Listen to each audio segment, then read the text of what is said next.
When it first hit the North American market in July 1989, Nintendo's Game Boy was arguably the most innovative game console that any company, Japanese or American, had yet developed. However, it wasn't the first portable game console. That would be Milton Bradley's Microvision, a ruthlessly stripped-down device from the late 70s that looked an awful lot like a portable calculator, and mostly played like one too. But the history of the Microvision is a perfect example of inventions being dependent on other inventions to succeed. Thomas Edison was not the first person to invent an incandescent light bulb, but his was the first to become an international success because he realized that a light bulb on its own is worthless. So he also invented a light bulb socket, and a standard voltage for DC electricity, and the first coal-fired power plant, and all the other things people would need to make his invention actually light up. What a video game console needs to be something more than a plastic brick is a library of games to play on it, and this was where the Microvision landed flat on its face. Its design, which incorporated most of the electronic guts into the cartridges rather than the console, was both difficult to develop for and plagued by technical issues like screen rot and exposed CPU chips. When you combine that with how primitive the Microvision's processor was, it's easy to see why almost no one chose to develop anything for it. Ultimately, the only people who did were Jay Smith, the console's inventor, and a small team employed directly by Milton Bradley. The result was a library of 12 games, a figure that even other infamous failed consoles like the Vectrex and the Virtual Boy would laugh at.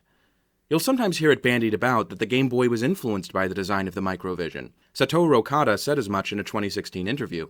But that influence was mainly through negative reinforcement, i.e., here's what not to do. Nintendo designed a great portable console by recognizing the shortcomings of previous attempts by others, in the same way that Sega would later design the Genesis to take advantage of the NES's shortcomings. But I don't think anyone at Nintendo back at the turn of the 1990s realized how close they might have come to reproducing the failures of the Microvision a decade later. Despite being much better put together than the Microvision, and featuring hardware that was almost as good as the NES in many ways, the Game Boy marked a conscious step back from the cutting edge of video games for Nintendo. Not just the hardware, but also its implications for game design. Here's a little factoid for you. The Microvision was first sold during the holiday season of 1979, and discontinued sometime in 1981, about 2 years later. In that time, Milton Bradley managed to develop 12 games for it. Now, if you look at the Game Boy, which was first sold in Japan in April of 1989, and you consider only the games that Nintendo or its close partners developed for the Game Boy from that moment until the end of April 1991, the same length of time that the Microvision was on the market, Nintendo managed to put out 12 games for its new console in that period. But these were great games, I hear you saying. Tetris, Dr. Mario, Super Mario Land. And yeah, it's true that Nintendo maintained a high level of quality and fun for its own releases on the Game Boy, just as it had earlier on the NES. But these games simply don't live up to the standards set by late 80s home console games, from Nintendo or anyone else. They regressed to an earlier standard, more reminiscent of arcade games from the late 70s, often single-screen, high-score focused, and lacking any real attempt at storytelling or atmosphere. And when they did make an attempt at a story, like in Super Mario Land, the results were just flat-out ridiculous. I realize this might seem like a false equivalence. Even without external game developers, the Game Boy was a better console than the Microvision, and it should still have been a big success, right? But the fact is that we'll never know if that's true, because notably unlike the NES, the Game Boy did have strong third-party support practically from day one. Tetris is actually a prime example of this. Although developed by Nintendo R&D 1, this early blockbuster for the console was a port of an already successful computer game designed by Soviet engineer Alexei Pajitnov. The idea for it didn't come out of Nintendo, and without licensing deals, Nintendo would not have been able to make it. Now, I don't know if the early Game Boy would have been a financial success without the games made by third parties, but what I'm dead sure of is that it would have been an artistic failure without them. Third-party developers were the first to really start pushing the boundaries of what was possible on the Game Boy, and bring some semblance of the home console experience to the portable world. While Nintendo was coasting on the success of Super Mario Land, Squaresoft and Capcom were releasing intricate adventure games like the Final Fantasy Legend and Gargoyle's Quest on the same platform. Konami, after releasing a simplified Castlevania game for the Game Boy in 1989, also moved the needle a year and a half later with Belmont's Revenge, incorporating sub-weapons, password saving, and a non-linear level order into the experience. Even the relatively obscure Sunsoft, the company that released Fester's Quest, was showing up Nintendo at this point with their tie-in Batman game in 1990. Most of the dirt that gets thrown on the Game Boy as a platform, the attitude that it was always a bargain bin for cheap knockoffs of real games, dates from this era, and Gunpei Yokoi has to take a lot of the blame for that, because he was always the one pushing for the console to be more like a toy, and less like a cutting-edge gaming device. While third-party developers were struggling to make the Game Boy do more than it had been designed to do, Nintendo's own output for the system reveled in how simple and old-fashioned the device really was. But if Yokoi was responsible for R&D1's game design lagging behind during the Game Boy's first 2 years, he was also the one responsible for leading his team out of the doldrums. All he needed was an inspiration, a premise that would combine his love of gadgets and tinkering with the desire his team members had to develop great video games. He needed something that would be ambitious in a way that home console games hadn't been, a game that would fit inside the Game Boy, but also make its many limitations seem invisible. Kid Icarus of Myths and Monsters was not that game. It was just a pretty decent sequel to Kid Icarus that reminded everybody in the US that Nintendo could make a good old-fashioned platformer. It was never released in Japan at all, and it doesn't seem to have been a passion project for anybody working at Nintendo. But there was another game that R&D1 released that month, called Metroid 2: Return of Samus.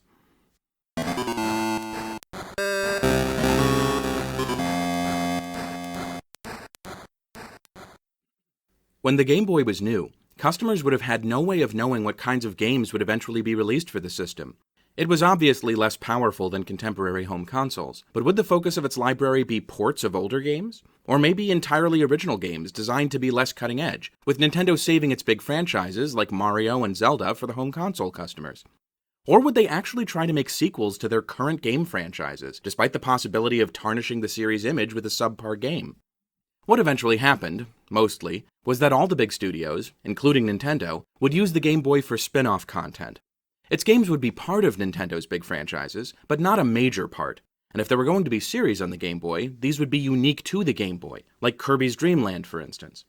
Many of the spin-off franchises on the Game Boy would spend their time playing Leapfrog to try to catch up with the main franchise on home consoles.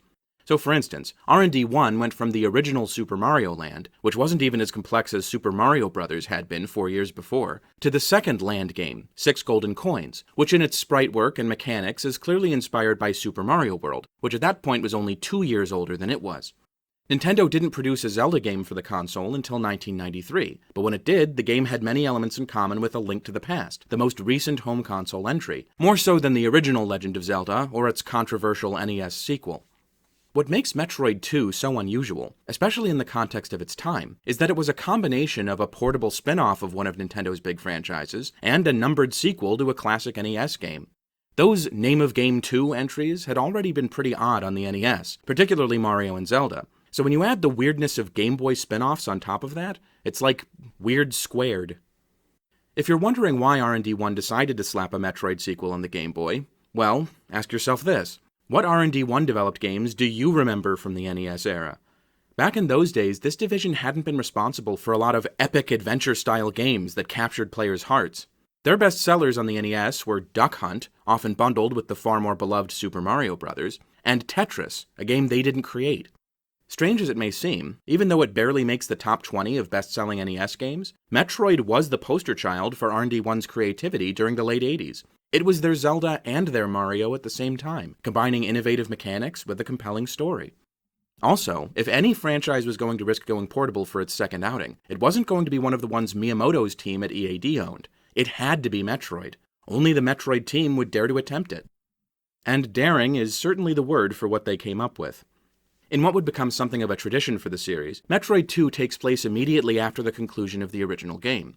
Having disposed of the space pirates on Zebes and put an end to their Metroid breeding experiments, Samus returns to Galactic Federation headquarters, where her first-hand account of the Metroid's behavior convinces the Federation that the species must be completely eradicated for the sake of galactic peace.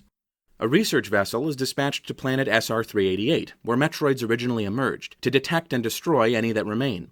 But after making a few preliminary reports, the team sent to investigate the Metroids soon loses contact with the Federation, and when a division of soldiers is sent after it, they too disappear without a trace. Seized with panic and running out of options, the Federation turns to the only person known to have successfully faced and defeated a group of Metroids, Samus Aran, who dashes off on a solo mission to exterminate every last Metroid before they can do any more harm. Typically for a Metroid game, it's easy to state what Samus's goal is in Metroid 2, but difficult to see exactly how she'll manage it. She has a Metroid radar of sorts that tells her how many of them are left on the planet, as well as near her present location.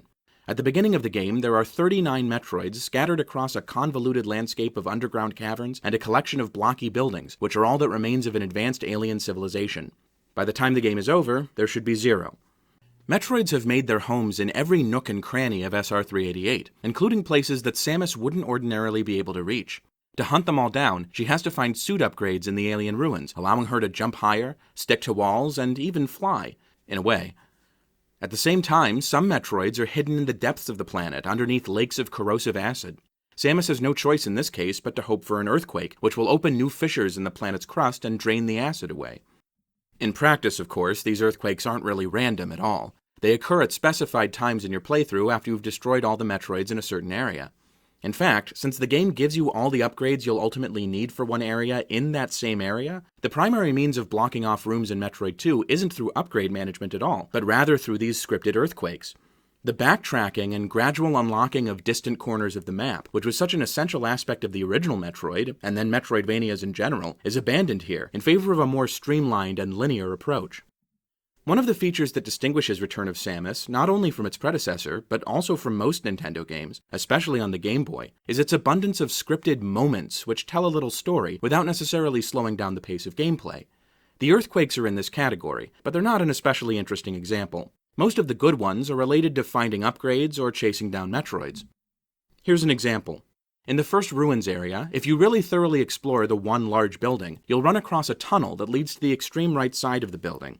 At the other end of a wall, you'll see a suit upgrade, which you can't reach. It's blocked off by a single tile. But a hole in the top of this room shows that there is a way to get in here, just not from your current location.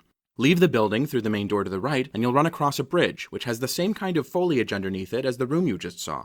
Go further to the right, and you'll see a well-like pit, which you can fall down but have no way of getting back up, forcing you to explore this small area, which is where you find the upgrade. It turns out to be the Spider Ball, a game-changing ability which lets you cling to any non-damaging surface in Morph Ball form and travel along it until you let go. With this, you can not only get back up the well, but also access several Metroids, which were previously inaccessible. Now, I'm not going to pretend that this is an incredibly riveting story to listen to. It's not dramatic at all, but it is a sequence of events that leads to an emotional payoff while you're playing. Metroid 2 is full of moments like this. Seeing a cast-off Metroid shell and wondering where it went until you get ambushed by it in the next room. Trying to grab an upgrade from a bird statue, only to see it come to life and attack you. Seeing the next stage of Metroid evolution emerge from the cocoon-like husk it previously inhabited. These aren't cutscenes exactly, not by modern standards, but there's something. Does it count as storytelling? I don't know. What I can say is that it's an evolution of the first game's level design. Metroid was designed very much in a room-by-room fashion. You didn't always know what you were in for when you entered a room, but you could be pretty sure it was self-contained, and what happened in other rooms wouldn't affect it. And this means that no matter how cool the game looked, or what details it put in the background, Metroid could never use its design to immerse you in the setting, the way that Metroid 2 does. Where the original Metroid could be scary, Return of Samus is suspenseful, and that's only possible because it sets things up before they happen. It's really subtle about it as well, to the point that in some places it's debatable how much the team actually intended to say. In the final part of the game, for instance, there's a small ruins-like area containing an ice beam power-up which you might need in the Metroid nest. It's tossed onto the floor next to a broken bird statue, and in the room beside this, there's the long-dead corpse of a Gamma Metroid. Is this just a way of conveying how dangerous this place is? Or is it saying what I think it's saying? That this room was a kind of last stand for the alien civilization, in which a handful of survivors tried to fend off the Metroids but failed, and afterwards the Metroids ransacked the room, but were kept away from the ice beam because it's so deadly to them. I could easily be reading too much into this game, but that's sort of my point. Any game that can encourage me to make up a story like this on my own is spurring my imagination in a way that most games fail to, and that's an accomplishment worth celebrating. Despite its primitive graphics and action-heavy gameplay, Metroid 2 is one of the most evocative games I've played on any console. There's a downside to all this, of course.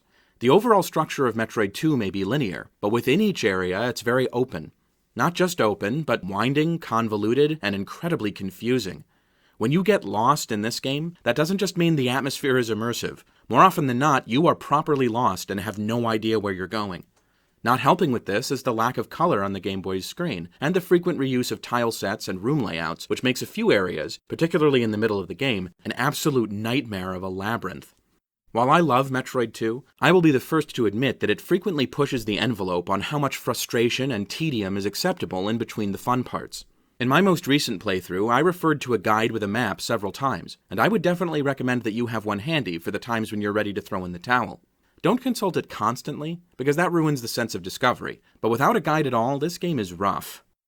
I do find it charming, though, that one of the ways in which Return of Samus is harsher than average is that it doesn't really reward genre savviness on the part of the player. Advanced enemies like the Metroids don't have complicated movesets or predictable movement patterns. They mostly just try to bump into you, like a real animal would. Upgrades are grouped together inside buildings, where the ancient alien civilization would have likely put them. You don't find them tucked into the corners of caves, and with one exception, you don't get them for defeating bosses either. Metroid did a lot to establish the conventions, some might say cliches, of the Metroidvania genre, but its sequel outright ignores them. Generally speaking, Metroid 2 demands common sense rather than genre awareness. Another example, common sense tells you that if you're close to death, you should run away from a fight, and you're able to do that in every Metroid encounter, including the final boss. In a lot of ways, this is one of the least gamey video games I've run across, and it's amazing how much that can sell a game's environment as a real place, despite the barrier of 8-bit graphics, bleepy synthetic sounds, and simple mechanics.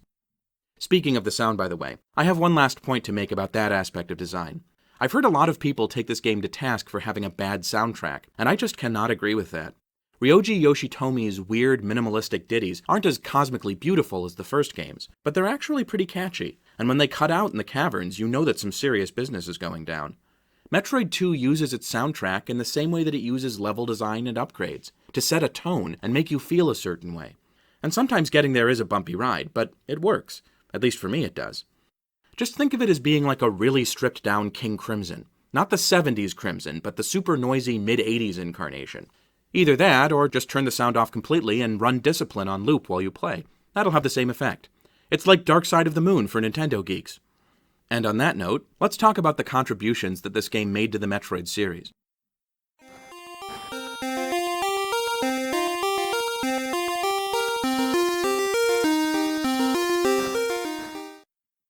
I argued in the last episode that you can see Metroid as a sort of combination or compromise between Nintendo's two very different flagship franchises, Mario and Zelda, at least from the standpoint of mechanics.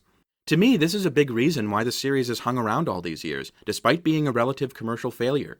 It may never have sold as well as Mario or Zelda, but it has the same sense of polish and refinement that they do, and Nintendo fans appreciate that. The second entry in these major Nintendo franchises often ended up being the oddball black sheep, which got swept under the rug once the developers managed to nail down the series' identity. Super Mario Bros. 2 is the best example of this phenomenon, having contributed only a handful of mechanical concepts and enemy designs to the Mario series.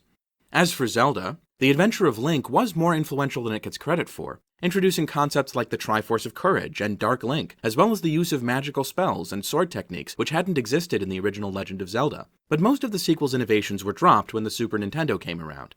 The Adventure of Link probably did more to inspire games not made by Nintendo than it did future Zelda games, especially considering that, alone among all mainline Zelda games, it actually is an RPG, with experience points and everything.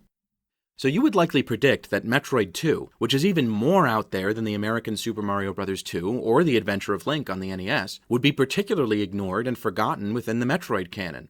But you would be wrong about that, which is a testament to how determinedly different from its peers the Metroid series always was. Return of Samus is a crucial link in the Metroid chain in many ways, and from a story perspective, it's arguably more important than the original, because it weaves a theme into the series that would crop up in every subsequent game. The question of whether the Federation's, and by extension Samus's, decision to wipe out the Metroids was really the right thing to do, or if it was a short-sighted policy driven by fear that might backfire and end up doing more harm than good. Metroid 2 took a simple concept from the first game, a terrifying alien species with freaky energy-sucking powers, and evolved it in two superficially conflicting ways.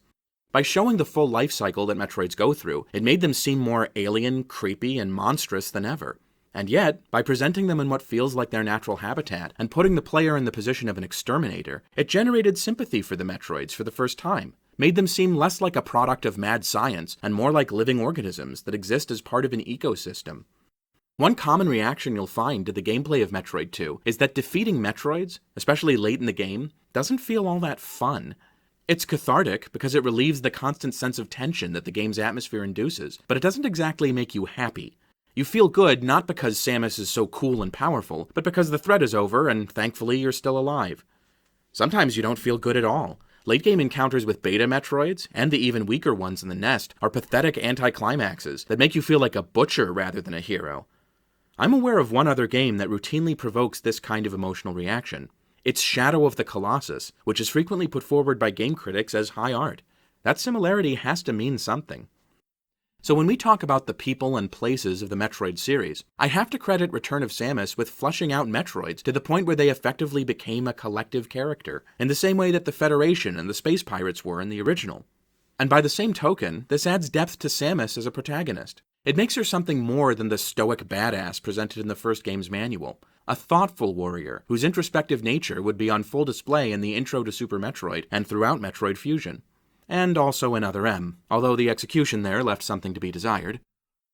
Another way Samus expresses more personality is with her unique helmet-shaped gunship, which made its first appearance here. In the original game, Samus beamed down directly into the crust of Zebes to start her adventure, so you never saw her ship.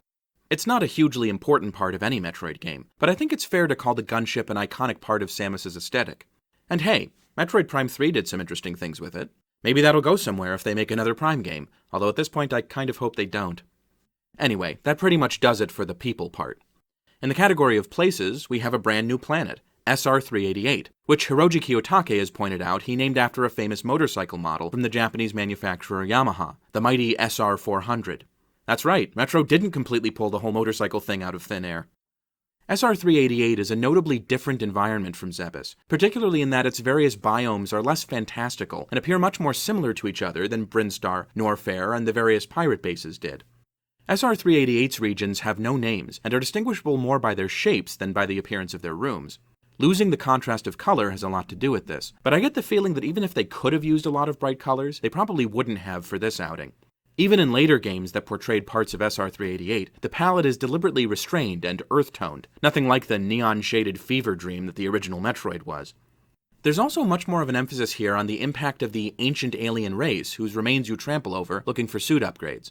Zebes was described as a pirate stronghold, so you could assume that most of the artificial elements in its rooms were installed by the pirates. The bird statues were a curiosity, possibly not discovered by the pirates yet, or left alone because they had no way to use them. But on SR388, there are no intelligent life forms anywhere, so you have to assume that anything man-made is a relic of this ancient civilization, later retconned to be the same Chozo race which took Samus in and raised her after she lost her family, although that happened on Zebes, not here. One aspect of the series' lore that has remained consistent is that Samus never set foot on SR388 until the events of Metroid 2. So there's nothing nostalgic or sentimental about her discovery of these ruins. It's just routine, and maybe a little sad, to keep stumbling across evidence that sentient beings once thrived in this place now given over to giant bugs, Metroids, and space lichen. Enemies are the one area in which Metroid 2 didn't leave much of an impression. Its enemies are interesting, to be sure, but in a pretty idiosyncratic way that future games didn't choose to follow up on. They have silly names like Sepdog and Yumbo, and they do some very weird things that are hard to figure out at first.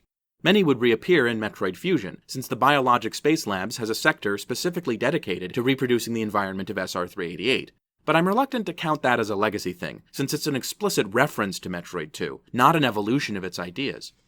Oddly, the only enemy I can credit with a legacy reappearance is the final boss, the Metroid Queen, who re-emerged at the end of Other M as part of what I can only think of as a parade of classic Metroid bosses, which the game descends into after its plot is basically over. It's not a particularly inspiring boss fight, but then, I don't really find anything from Other M especially inspiring. One thing I will credit Metroid 2 with is a new emphasis on robotic enemies, like the ones found all over the ancient ruins. The original game focused on organic creatures, and depending on how you classify the Mother Brain and the Rinkas from Torian, there are arguably no robots in the NES Metroid. But in Super Metroid, Fusion, and especially Metroid Dread, the existence of robot enemies and the contrast they make with organic enemies is a big deal. Robots are one of those classic sci-fi elements that it would be strange for Metroid to leave out, but if all we had to go by was the original game, they would seem like a very minor aspect of the series. Return of Samus bought it up significantly, and added a lot to the franchise in doing so. And then we have upgrades. Metroid 2 didn't add a lot of upgrades to the series, but the ones it did add are all heavy hitters. First we have energy and missile recharge stations, a desperately needed innovation that would have made the first game much more bearable, and is so necessary in the sequel that I feel like it would almost be unplayable without them. Every future Metroid game, mainline or otherwise, would hang on to this feature, and most would incorporate energy recharging into their save stations, another big improvement for playability. Speaking of which, Metroid 2 also gave us the concept of save stations, which are what really makes this deceptively long gaming experience work on a console suited to short play sessions. The original Metroid did have password saves, and disk saving in the original Japanese version, but this didn't save your game state completely. Rebooting the game always placed you back at the starting point with very low energy, and I'm not kidding when I say this is the single most hated aspect of that game's design. In Metroid 2, when you save in one spot, you return to that spot the next time you boot up. Again, the game would be virtually unplayable otherwise. As for the actual suit upgrades, the first new one you find is also the most revolutionary one, the Spider Ball, which lets Samus cling to any surface and go for a wall-crawling ride along it. Flying had existed in many previous games, but this is one of the first I can find in which a flying power-up had you following the contours of the room, instead of just going in whatever direction you want. It's a very clever mechanic that's used in ingenious ways, both to access Metroid layers and solve puzzles that lead you to other upgrades. And combined with the Spring Ball, also introduced here, you have a very robust movement tool that almost makes flying feel obsolete.